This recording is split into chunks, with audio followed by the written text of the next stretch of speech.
Good morning. All right. Good morning, everybody. Today is Daf Yomi, Maseches Baba Basra. You got a bigger coffee? No, it's good. It's perfect. Thanks, guys. So we got to the two dots. We're talking about partnerships, and one guy wants to go ahead and divide it. So you can divide it as long as there's a sufficient amount for each side. However, we said Turkey, all these other situations when if you go ahead and each one does not have a full salon, a full hall, whatever it is, so therefore you can't go ahead and force a division. So Ein Bahan, so two lines on the top, and you give Gimel Amal Aleph. So Ein Bahan Kadei Lazeh. So let's say there's not enough for each one to get a full usage of it.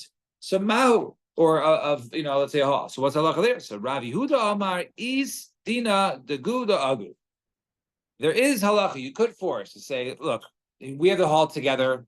It's worth $100,000. Either you pay me $50,000 and you take the whole thing, or I'll pay you $50,000 and you take the whole thing. Whichever, like you can force that that amount. You can force a sale. Either you buy it for me for this amount, or I'll buy it for this amount. They agree on whatever prices, and then one goes ahead and buys it. And Rav Nachman Amar less Dina Daguda Agu. You give him an alf 13. You give him an alf. So he says. Rav Nachman says, no, you can't force it. There is a partnership. You can't go ahead and force a sale, even if you go ahead and buy the other guy out. You're willing to give him money, or he's willing to, to give you money. Rather, he has to keep the partnership. So Rav Yehuda says you could force it, and Rav Nachman says you cannot. This is going to be the machlokas today. So Amar le Rav Nachman. So now Rav says to Rav Nachman, he says you cannot go ahead and force it. According to you, the marteles dina de go agud. According to you, who says that he cannot go ahead and force a sale. So let's say a case of Bechor Pasha. Let's say you have a Bechor, in other words, he gets Pishnayim, he gets a double portion, and a Pashut, a regular son, the father dies, and it leaves over, an Eved Ubehema Tmeah. An Eved and a Behema Tmeah. Now, a parcel land, you can go ahead and divide, right? If he leaves over money, you can divide. If he leaves over an Eved, how do you divide an Eved? Right? How do you divide an animal, a horse, right? That's not Tameh. Right, you can't go ahead and shecht and sell, and sell its meat and then split it. So, and then to further complicate things, how does the bechor get double the amount as the brother? So, okay,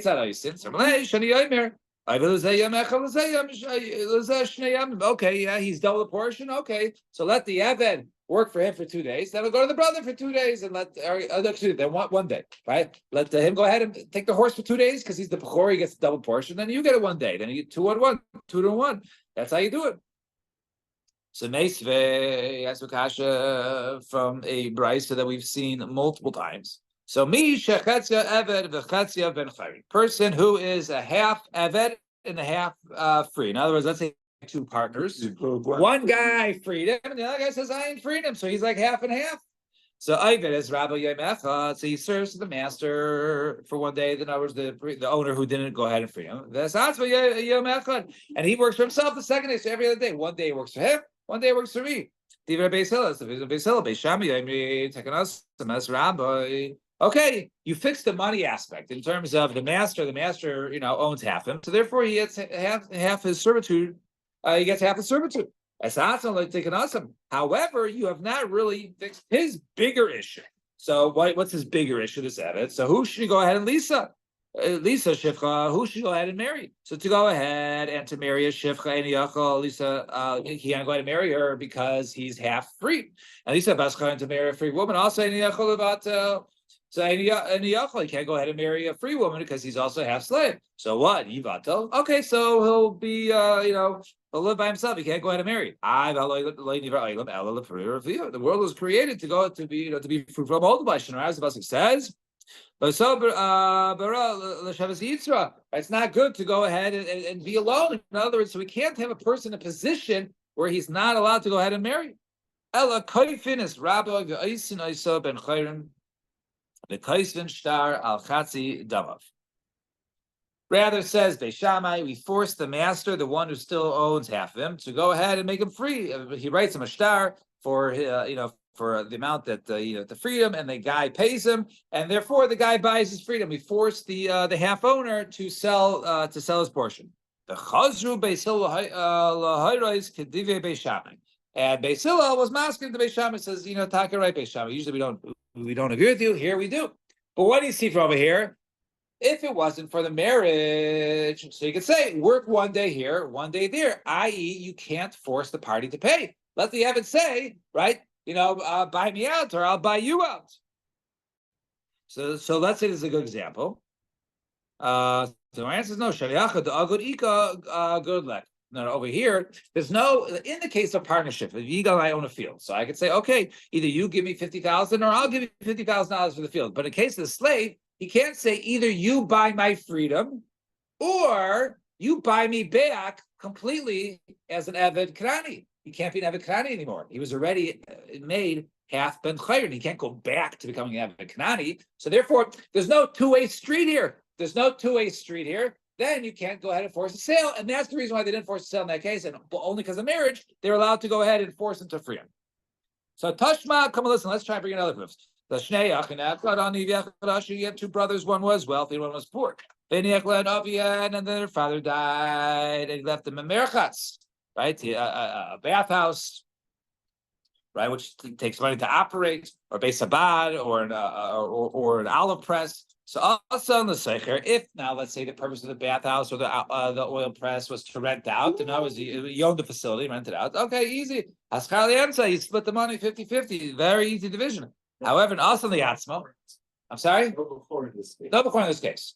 So also in the atzmo, but let's say it was made for personal use. So the wealthy person say, okay, great, we have a bathhouse. Now to run a bathhouse, you got to go ahead and heat up the water. You got to have people, taking care of it, right? So you need people to take care of, or an oil press, right? You need what do you need? You need olives, and you need money to go ahead and operate it. So the usher can say to the ani, hey,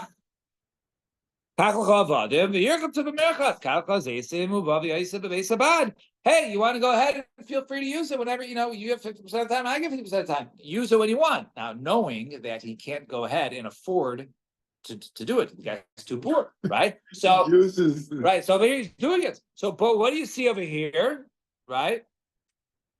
Why can't the ani say, buy me out, right? Force a sale. Right? So my answers, once again, Hasanami, good ika, agud leka. Over there, there's only one way. The ani could say, look, I have no use for this, a guy, a poor person inherits a private jet, right? He can't even afford the pilot or the gas, right? What am I going to do with it? So he tries to force the sale to his brother. So, but it's only one way. Normally the way it works is either you buy it from me or I buy it from you. Over here, the ani is saying to this usher brother, you buy it from me. But there is no I'll buy it from you because he can't offer that. So therefore, since he can't say either you buy it from me, I'll buy it for you, obviously it won't be a fair price. And therefore, we don't go ahead and force it. Rather, it remains in both their names. And, the ani could use it if he, ever, has the ability to use it. So, because of that it's we don't force it. So according to Rav Nachman, you never force it. According to Rav Yehuda, who says you could force it, in this case you can't force it because it doesn't go both ways. Right. So it was trying to be a kasha. Rav Yehuda, and Rav Yehuda deflected the kasha. That's it, right? Okay. Other times in Gomorrah where they require you to go get a shammai besides the price, fair price, right? They didn't do it in this case. But in this case, the ani doesn't even have the ability, even if it's a fair price. The ani doesn't have the ability to buy it, right? So I understand, but maybe a lot of these gets the money. That's it. But the brother doesn't want. He doesn't want to sell. It's not worth it to him. He does right. In other words, right. We can't force the guy to come out of pocket. I got inheritance. I got to pay for it. It's here. I don't need the full thing. I would never have bought myself a bathhouse without it. You're going to give me 1.5. I'm not going to pay to get a whole bathhouse. I never wanted one in the first place. It's like, I can get it 50% off, but I don't want it. One in the first place. So yeah. Might as well sell. No, but he can't sell to his brother. That's the problem. His brother can't buy it. So Tashma, come listen. If something you can go ahead and divide and it still retains its name for each side, then you go ahead and divide it.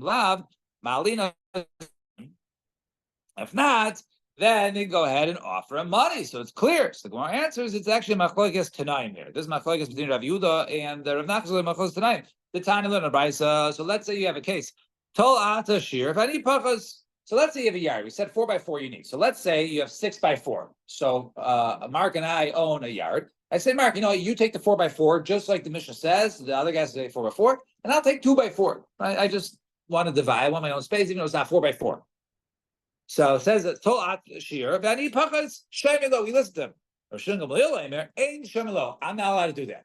Samar says, hey, I understand what's the case. If it's like the case we just explained, so my time is why can Rabbi Shil, why is Rabbi Shil rule that that's the case? In other words, I should be allowed to go ahead. If I want to take a smaller portion, I'll take a smaller portion. Maybe it's missing part. The Hachikon is what it means to say. Tolata Shir, Vani Pachas.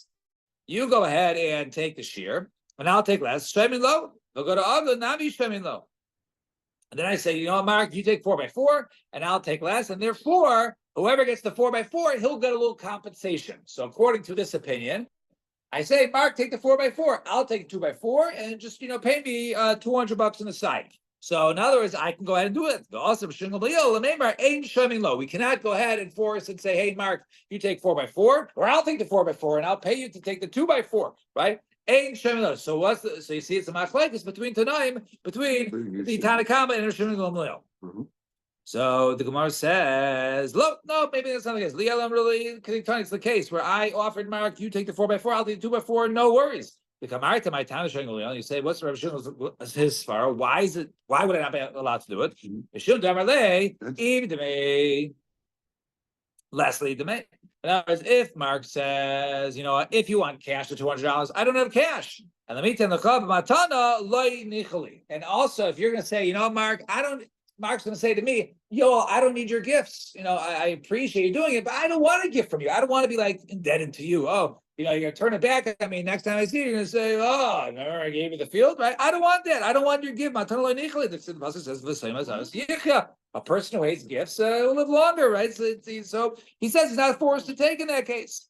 So maybe that's the reason according to Rishon Gamliel. So Rav Yosef, so Snas is Rav Yosef.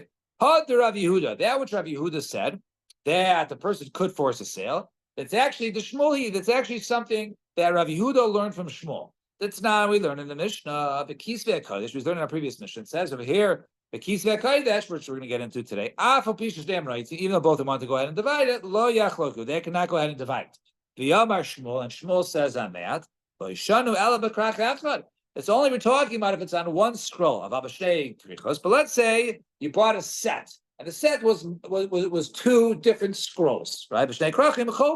Then you can go ahead and force a sale. Now, if he's talking about less than the good, and if you say you cannot go ahead and force a sale in my area, why do you have to say it was even one case? Even if it's two pieces, you couldn't go ahead and force a sale. So my answer is no. Right now, it was explained by Salmon. I think Shalman is sinner Shem. Shalman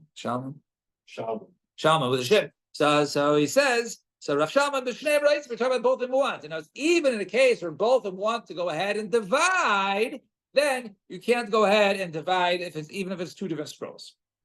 And Amar Meimar says, "Meimar Hilchasa East Dina de Godagud." The lach is like Rav Yehuda that you could go ahead and the partner could go ahead and force a sale. Some of the Rav Ashi, the Meimar, hi, how do Rav Nachman mai? What about Rav Nachman? Rav Nachman says you can't do it. Some of the lo shmili. I never heard it in Kalamar meaning lo shmili. I do not hold like Rav Nachman. I hold like Rav Yehuda. I below, and we don't hold like Rav Nachman.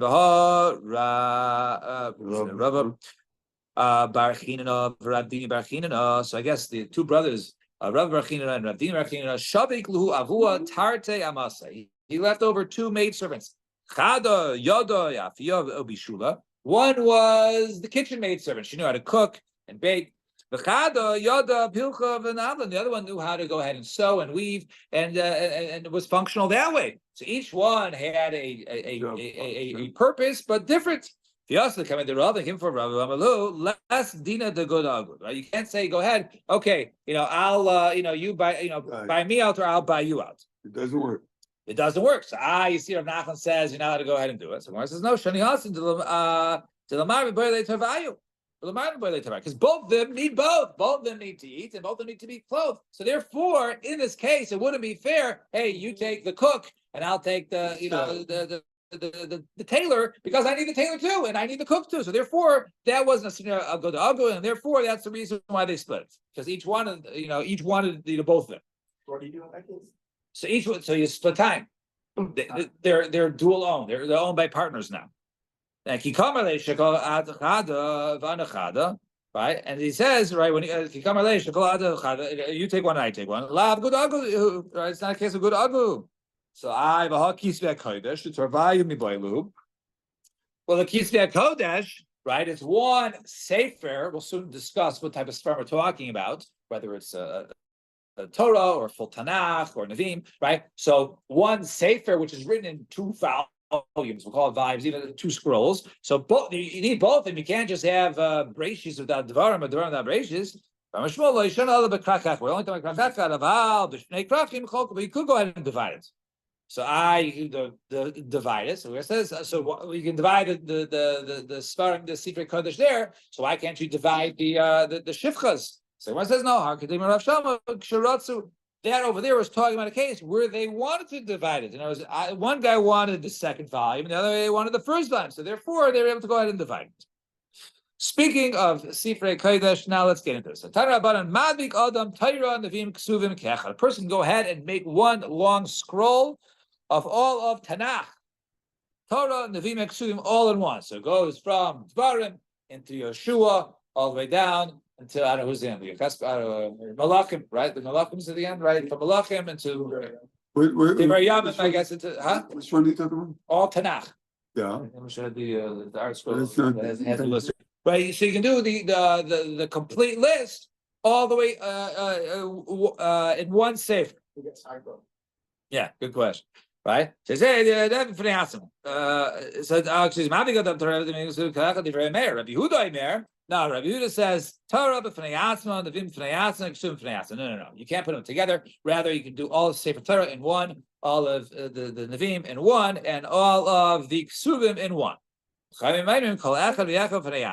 it comes to by the Nevim and Ksuvim, no, each one really should be its own, right? Each one should be its own sefer, just like we have here the Klaf, right? You have Sefer Yoshua. Ben Zunin,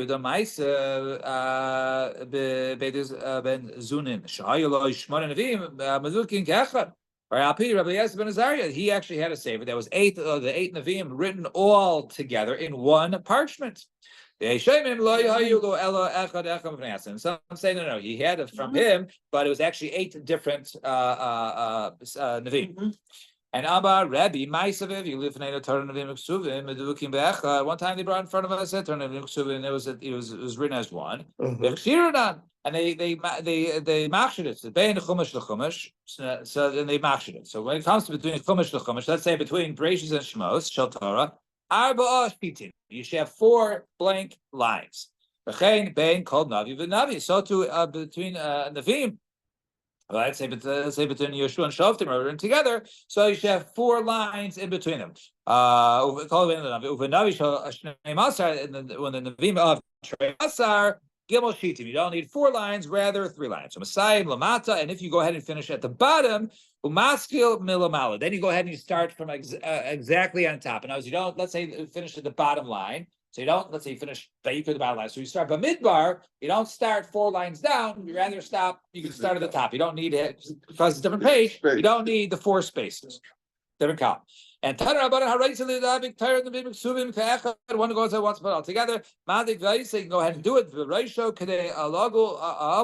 So in the beginning, you have to go ahead and leave enough space in the parchment, right, on the side, in order to roll the, around the pole. The soifo, and the end, if you leave enough space, in order to go around the entire parchment when it's done. So you have the blank is the outer layer that goes all around it. It says Messiah Lamat, and if you go ahead and finish at the bottom, then you don't have to go ahead and skip 4 lines. You can stop on the top. If you want to go ahead and separate it, you can go ahead and separate it, right? And it was pointed out for purposes of, it's not for Yerusha, rather than say purposes of learning or teaching, go ahead and separate it. So Gemara says, my kamar, what does it mean? It means to say that the reason why we said that if you finish at the bottom, that you start on top of the top, and you don't skip 4 lines, is because if you go ahead and you want to go ahead and cut it. So let's say Vayikra stopped at the bottom. So it would look weird if, and then they decided to separate it between them, right? For learning purposes, right? So then they had Bamidbar start 4 lines from the top. It wouldn't look nice because they're separated. So therefore, if you're starting a new column, always start at the top, because if it was separated, then it would look nice. Stop here. One of the things, Must at least 4 lines. Can you